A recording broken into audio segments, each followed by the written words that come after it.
Graphics card is an important part of your computer that delivers the best display, especially if you need to rendering of 3D space, play video games as well as running graphics intensive application in Windows 11.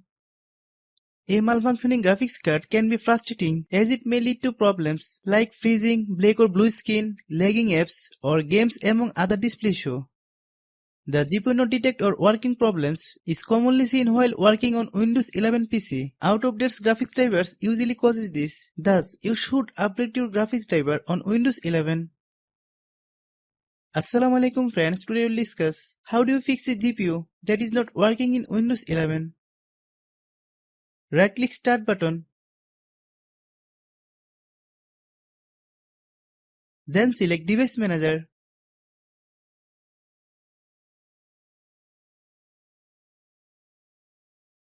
Look for the display adapters and click the arrow to expand the option.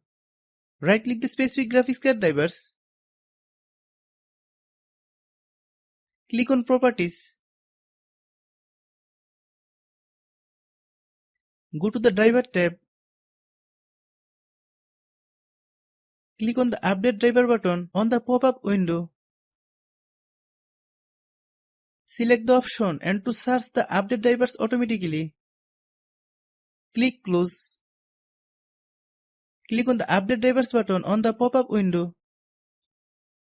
Select the option to browse my computer for drivers. Then select Let me pick. Select your GPU. Click Next.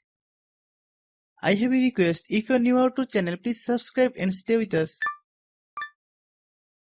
Click the Close button and restart your computer.